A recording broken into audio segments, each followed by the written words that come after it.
6 days before my son-in-law's promotion party, I sat in the parking garage of my credit union with both hands gripping the steering wheel, staring at nothing. The engine was still running. I had been sitting there for 11 minutes because I could not make myself go back inside the building and ask the question I already knew the answer to. I had just frozen every account my daughter could access, removed her name from the joint savings I had kept open since she was 19 years old, cancelled the supplemental card on my home equity line, and asked the bank manager very quietly to flag any attempt to run a credit check in my name without my direct written approval. The woman behind the desk had looked at me with careful eyes, not pity, something closer to recognition. I thanked her, walked out, and sat here. Behind me through the concrete pillars, the street looked perfectly ordinary. A man walked a golden retriever, a teenager balanced a coffee cup on top of a backpack. Life kept moving the way it always does when yours is quietly coming apart at the seams. My name is Beverly Hatch. I am 64 years old. I taught third grade for 31 years, raised one daughter mostly on my own after my husband passed, and until 8 months ago I believed that the love I had given was the kind that compounds over time, the kind that pays back. I was wrong about that. But let me tell you how wrong exactly, because the details matter. They always matter. My daughter Erin is 36. She married a man named Patrick 4 years ago in a ceremony I helped pay for, in a dress I helped pick out, at a venue she chose because it had a rooftop garden, and she had always wanted photos with the skyline behind her. I wrote the check without hesitating. That is what mothers do when they have saved carefully and the moment feels worth it. Patrick had a good job in pharmaceutical sales. Erin worked in marketing. They seemed happy enough, the kind of happy that looks right in photographs. When they asked if they could stay with me for a few months after Patrick's company relocated and they needed time to find housing in the new city, I said of course. My house had the extra room. My retirement had given me the time, and if I am being honest, the idea of Erin nearby again felt like something I had not realized I missed. That was 14 months ago. The few months became longer. The housing search became something they mentioned less and less. And slowly, the way a tide pulls sand from under your feet so gradually you do not notice until you are sinking, things began to shift. It started with the grocery card. I kept one card in a kitchen drawer for household expenses, a habit from when Erin was young, and I needed her to pick things up after school. I mentioned once that she was welcome to use it for groceries if she was running an errand. She did. Then she used it again. Then it became the card she reached for when Patrick forgot his wallet, or when she was grabbing lunch with a friend downtown, or when she found a candle she liked at that boutique near the park. I checked the statement one Sunday morning and found 42 charges over 6 weeks that I had not made. When I brought it up gently, she tilted her head and gave me a look I had not seen since she was 15 and I caught her skipping school, like I was the one being unreasonable. "Mum, I thought you said it was okay to use. I said for groceries." Well, most of it was food adjacent. Food adjacent. Food adjacent. That phrase is still in my head. I told myself it was a misunderstanding, that we had different definitions, that I had not been clear enough. When you love someone and they disappoint you, the first thing you do is find a way to make it your fault. It is easier. It costs less in the short term. But then Patrick's behavior changed too. He had always been polite with me, in that careful way some people are when they know they need something from you but have not asked yet. Doors held open. Please and thank you. A certain performance of gratitude that felt rehearsed but that I accepted because I did not want to look for trouble where there was none. Then the politeness started coming in waves. Intense and warm right before something was asked of me.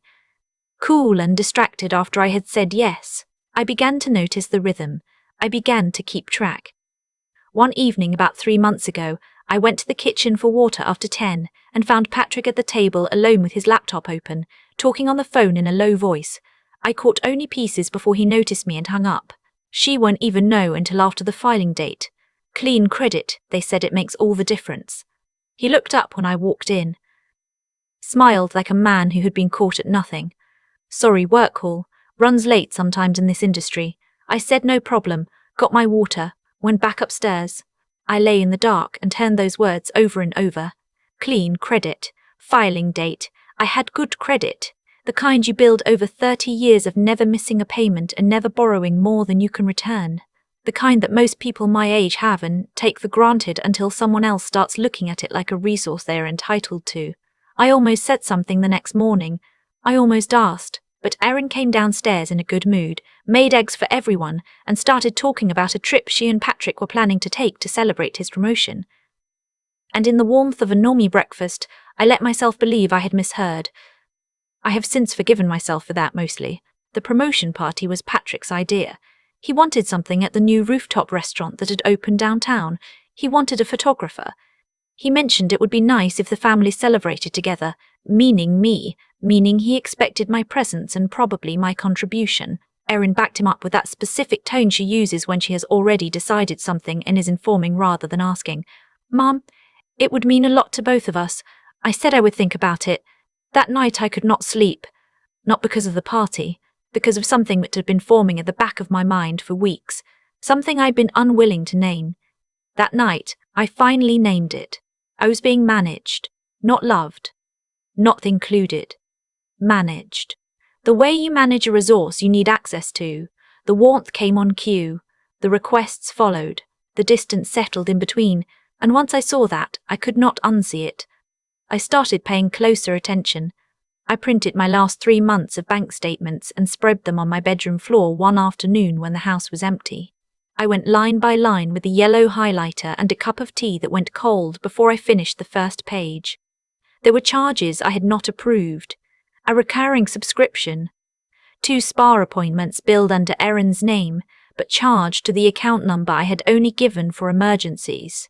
A car rental that made no sense to me at all. But it was one line near the bottom of February's statement that stopped me entirely. A credit inquiry, not from a lender I recognized, from a mortgage pre-qualification service. I had not applied for a mortgage. I had not asked anyone to run my credit for any purpose.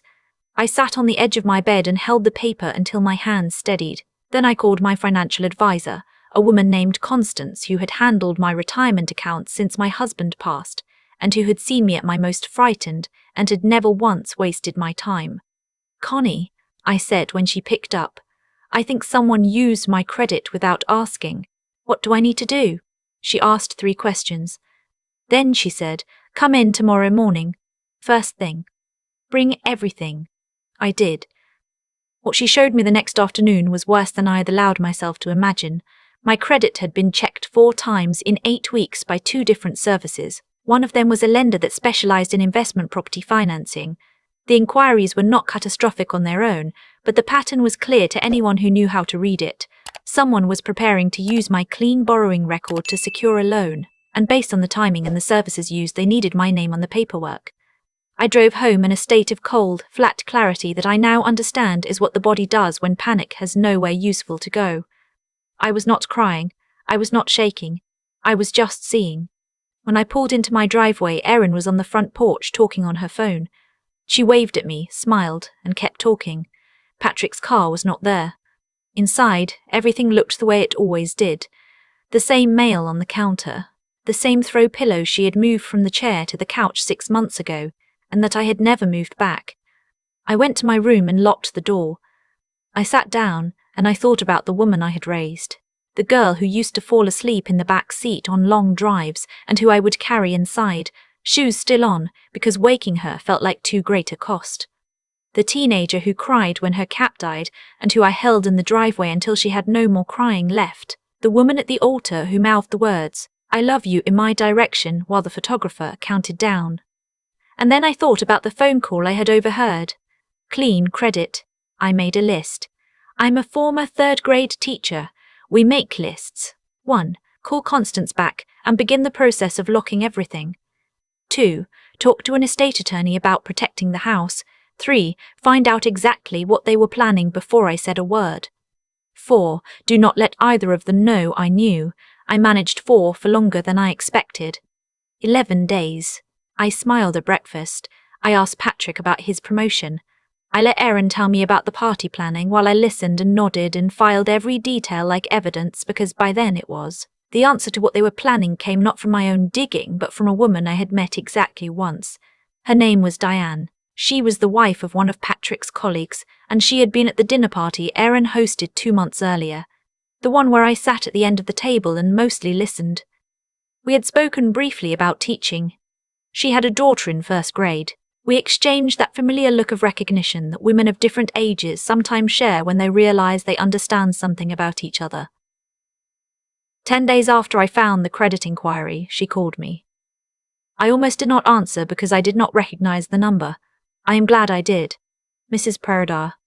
Hatch, this is Diane. We met at your daughter's dinner. I remembered her immediately. Yes, of course. How are you? She paused. Then she spoke carefully, the way someone does when they have rehearsed a sentence many times and are still not sure how to deliver it. I need to tell you something, and I hope you will let me finish before you respond, because I am not sure I will be brave enough to say it twice. I sat down. She told me that Patrick had been talking openly at a work event about a real estate investment deal, a property in the next county. She said he had mentioned using a family member's credit history to secure better terms. She said his exact words, as best as she remembered them, were that the paperwork was basically a formality and that the person involved would not be looking closely enough to notice until things were already in motion.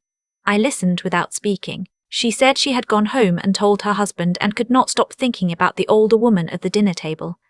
She said she was sorry if she was wrong. She said she hoped I would not be angry. I told her I was not angry at her, not even a little. After I hung up, I sat in my kitchen chair for a long time. The refrigerator hummed. The clock above the stove ticked. Outside, the neighbour's sprinkler system came on at its usual time, the same as it did every Tuesday evening. I was not surprised. That was the worst part. I was not surprised. The next morning I went to my credit union. I did everything Constance had walked me through. Then I called the estate attorney she had referred me to, a man named Gerald, who listened without interrupting and then told me that what I had described, if accurate, was not a family misunderstanding. It was potentially fraud. That word sat in my chest like a stone. I asked him what I should do about the party. He said something I have thought about many times since. Go. Don't sign anything. And let them show you exactly who they have become. The party was on a Thursday. Rooftop venue, white lights strung between metal rails, about 30 people in business clothes, holding glasses of wine and congratulating Patrick on a promotion that was, if I understood correctly, more lateral than upward, but had come with a new title and a reason to celebrate. I wore my good navy dress and the pearl earrings my husband gave me on our 20th anniversary. When Patrick saw me arrive, he smiled with his whole face in the way that had always made me want to believe the best of him. Beverly, you look wonderful. I am so glad you're here. Thank you, Patrick. I am glad to be here. Erin was in a red dress and looked genuinely happy in the way she does when she is the center of something, and the center is going well. She hugged me and smelled like the perfume I had given her for her birthday. The evening moved the way those evenings do. Small talk, past appetizers, a speech from Patrick's manager that went 3 minutes longer than it should have. I spoke to people I did not know and tried to remember names. I watched my daughter move through the room like she owned it and felt, beneath everything else, a stab of love that I did not know what to do with. Then dessert came, and with dessert Patrick stood. He thanked everyone for coming. He talked about growth and opportunity and the support of the people who believed in him. He looked at Erin when he said that last part. Then he looked at me. He said that the people who believed in you most were the ones who showed up when it mattered. He said that family was the foundation everything else was built on. He said there was something he wanted to share with the group, a plan, an exciting next chapter. And then he pulled a folder from the bag beside his chair. He said he and Erin had been working towards something they were proud of, an investment in the future. He said it involved some paperwork, which he laughed about as he said it, easy and casual, the way you laugh when you want something to seem smaller than it is. He looked at me again. Beverly, this is actually something we'd love your involvement in. We can walk through it tonight, nothing complicated. Just a signature to formalize the family partnership. Family partnership. Around me, people smiled like this was a lovely thing. A few nodded. Someone said that was so thoughtful. I looked at the folder. Then I said very calmly, "What kind of partnership, Patrick?" He kept smiling. Just a co-signing arrangement. For the investment property. Very straightforward. I nodded slowly. and my name would be on the loan. He tilted his head like the question was slightly beside the point. Well, technically on the application, yes, for financing purposes. But the liability is, would this be related to the mortgage pre-qualification inquiry that was run against my credit without my knowledge or consent in February? The room changed temperature. Patrick's smile did not disappear, but it slipped. Just a fraction. Just enough. A woman near the back of the group looked at her husband. Someone set their glass down. Erin looked at me with an expression I had never seen on her before. Not anger. Something closer to fear. I kept my voice even. Because I have the paperwork here, I removed the folded sheet from my purse, a printed record of 4 unauthorized inquiries into my credit history over an 8-week period. I would have appreciated being asked. Patrick began to speak. Beverly, that was just preliminary. We were going to explain everything tonight. Explain it to me now then. With everyone here. He could not. I watched him understand that he could not, and I watched that understanding move across his face like a shadow. Erin stood up. Mom, this is not what you're making it sound like. We were trying to do something good for this family. I looked at my daughter. I love you, I said. That is not in question. What is in question is what either of you think family means. She opened her mouth and then closed it. Patrick tried once more. Beverly, if you would just let us explain privately. I did not want private by then. Private was what had gotten us here. I said, I know about the property in the next county. I know you described this arrangement to a colleague as something I would not notice until it was already done. I know my credit was used without my permission and that the application you are holding tonight was designed to be signed before I understood what I was agreeing to. The silence that followed was the kind that fills a room completely. Erin sat down. Patrick did not move. Someone in the back said quietly, I think we should give them some privacy, and that started a gentle, awkward exodus of people who had come for wine and celebration and had gotten something else entirely. When the room was mostly empty, Erin finally spoke. How did you find out? I was paying attention, I said. I have been paying attention for a long time. Patrick set the folder on the table. His face had gone through several things and had settled into something like resignation. He said Erin, not to me. As if I were not the one who needed to be spoken to. Erin said nothing for a moment. Then, Mum, we are behind. You don't know how bad it is. Tell me. She did. It took 20 minutes and by the end I knew more about their financial situation than I had known in 4 years of them living in the same orbit as me. The credit card debt. The personal loan Patrick had taken out for the failed business venture he had not told Erin about until recently. The way the monthly shortfall had grown past the point where small adjustments could fix it, the property deal that had seemed like the answer, if they could only get the financing to move. I listened to all of it. When she was finished, I said, You should have talked to me. She looked at the table. I know, not with a folder. Not at a party. You should have sat at my kitchen table and told me the truth and asked for help like a daughter. Patrick said nothing. There was nothing useful for him to say. I picked up the folder. I am taking this with me, I said. I will not be signing it, and I have already spoken with an attorney about the credit inquiries. Whatever you decide to do next, do it honestly, and do it without my name attached. Erin reached for my arm when I stood. Mom, please. I looked at her. I am not leaving you, I said. I am leaving this. I drove home in the dark with the folder on the passenger seat and the windows down because I needed the air. My hands were steady. I was not crying, though I thought I might later, alone in my house with the lights low and the television off. The weeks that followed were not simple. Nothing in real life is. Erin called twice the next day. I let the first call go to voicemail. I answered the second. She cried. I listened.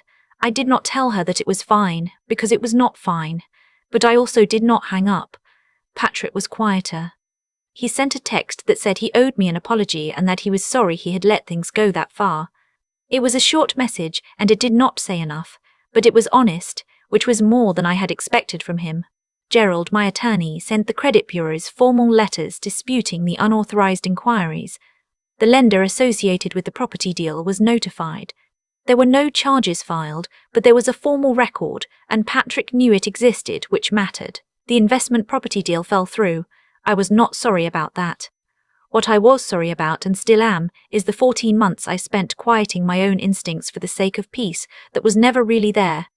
The number of times I told myself the cold in my chest was my own imagination, the mornings I watched Patrick bring me coffee and chose to believe it was love instead of strategy. You get better at knowing the difference. You do. But the learning costs something. Erin and Patrick moved into an apartment 6 weeks after the party, not the neighborhood they had wanted, not the square footage they had described to me with such certainty. A modest place near his office with parking and a view of the highway overpass. She called to tell me about it in a voice that was quieter than I was used to hearing from her. I asked if she needed any boxes. She laughed a little, which was good. They are working with a financial counselor now. It was Patrick's idea, which surprised me. Maybe he surprised himself too. People can do that when the version of themselves they had been presenting becomes too expensive to maintain. I do not know yet what my relationship with either of them will look like going forward. That is an honest answer, and I would rather give you an honest one than a tidy one. What I know is this. My house is mine. My credit is cleared. My name is on nothing I did not choose. And there is a quality of quiet in my kitchen now, in the evenings, that I had forgotten I was allowed to want. I still make too much coffee in the morning, out of habit. I still turn toward the window when I hear a car pull into the driveway, expecting something, though I am not sure what. Grief is like that with people too, I have found. Not just the ones we lose to death, the ones we lose to the distance between who we thought they were and who they turned out to be. It softens. But it does not entirely leave. What I want to say to anyone watching this, anyone who has felt that particular cold in the chest when they realize the people they love most have been treating their trust as inventory, is this. You are not imagining it. You are not overreacting. And being kind does not mean being available to be used. Pay attention to the rhythm. Love should not feel like a sales cycle. And if you have good credit, a paid-off home, and a lifetime of careful choices behind you, know this. Those things belong to you. They are not a shared resource that your family gets to access without asking. They are yours. You earned them the hard way and they are yours. I planted tomatoes this spring for the first time in years. My neighbor Wanda, who is 71 and grows better tomatoes than anyone I have ever known, came over with a coffee can of fertilizer and stayed for 2 hours. We talked about her grandchildren and my garden, and the book we had both read and neither of us finished. We laughed about things I have already forgotten, which is the best kind of laughing. On the way out, she stopped at the door and said, "Beverly, you seem lighter this year." I thought about it. "I think I am," I told her. She nodded like that made sense, the way old friends do. If this story found its way to you, I hope you will like and subscribe, and leave me a comment below telling me what you would have done in my place. I read them all. I mean that. Because sometimes the best thing that comes from telling a hard story is the people it finds on the other side. I have thought about the word quiet a lot since all of this happened. Not quiet as in silence. Quiet as in what settles into a room when the performance is finally over. My house has that now.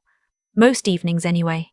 I want to be careful about how I talk about Erin and Patrick, because the easy version of this story is that they were simply bad people who tried to do a bad thing and got caught. That version is cleaner. It also is not quite true. What I saw by the end was 2 people who had made one dishonest choice and then kept making more, each one smaller than the last in their own minds, until the pile of them had gotten too tall to see over. That is how it usually works. People do not decide one morning to become someone who uses the people who love them. They drift there, slowly, through 100 small permissions they give themselves along the way. Patrick drifted. Erin followed. And I, for too long, looked the other way because I wanted to believe the warmth was real. That is the part I carry, not anger, accountability. Because the truth is that every time I noticed something that did not sit right and said nothing, I was teaching them that saying nothing was acceptable. Every time I told myself I was being too suspicious, I was choosing peace over honesty. And that is a trade that never pays out the way you hope. What I know now, clearly and without apology, is that kindness is not the same as availability. Loving someone does not mean handing them access to the things you spent your life building. It does not mean signing papers you do not understand at a party because the room is watching and you do not want to cause a scene. Real love has a spine. It can say no. It can ask questions. It can sit across a table from someone it adores and say, "This is not right and I need you to know that I see it." I did not do that soon enough. Diane did what I could not do for myself. She made one phone call from a place of simple decency because she remembered what it felt like to watch someone's grandmother lose everything and no one speaking up in time. That kind of courage is ordinary and rare at the same time. I think about her often. As for Beverly, me, I am still learning what it means to trust the cold feeling in my chest when it shows up. I was a teacher for 31 years. I spent 3 decades teaching children that their instincts mattered, that when something felt wrong they should say so, that honesty was not cruelty but respect. And then I went home and did not apply a single one of those lessons to my own front door. I am applying them now. The tomatoes came in well this year. The house is mine. My name is on nothing I did not choose. And when I pour my morning coffee, I pour the right amount for one person, which is something small and something I did not realize I had missed. If you are watching this and you recognize something in it, that specific feeling of making excuses for people who have stopped making any effort to deserve them, I hope you will be gentler with yourself than I was and quicker to act. You do not have to catch someone in the middle of a party to protect what is yours. You just have to decide, quietly and without apology, that you are worth protecting. That decision changed everything for me. I think it can for you too.